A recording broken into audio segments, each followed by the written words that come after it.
So here we are in Westminster Hall, which is the oldest part of the Palace of Westminster. In fact, the majority of the Palace of Westminster was actually rebuilt after the Second World War, having been blown up during the course of the Blitz. And a large part of it, in fact, the majority of the site was redone pretty heavily in the 19th century after a fire. So this is the one bit of the building that's a real sort of old Anglo-Saxon building that would have been here when they first moved the Royal Palace out of the City of London. It's an amazing structure to be inside of, and it's funnily enough, one of the few bits of the palace where you're actually allowed to take photographs. That I'd love to have shown you around.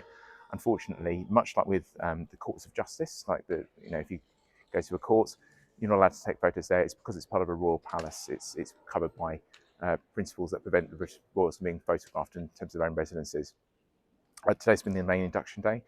It's one of the few days where we're having the enormous number of new MPs who have recently been elected, working their way through the system. Start off with meeting with HR, which is basically please don't sexually harass people and bully people at work. You would have thought that a lot of that stuff would have been obvious, but unfortunately a number of the recent lost MPs from the other side rather demonstrated that obvious news probably is something that should have been reiterated a bit better towards them.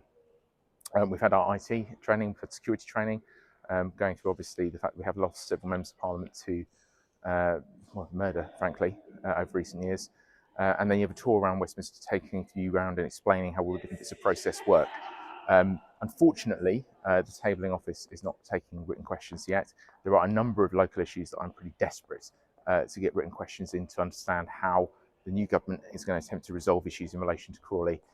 But certainly picking up my IT equipment is really important, because now I've got an @parliament.uk address and can certainly start engaging a lot better with a lot of those government agencies where we're going to need significant support if we're going to get the change that the town needs. So day 3, actually enormous amounts of progress, and hopefully it's only going to speed up from here.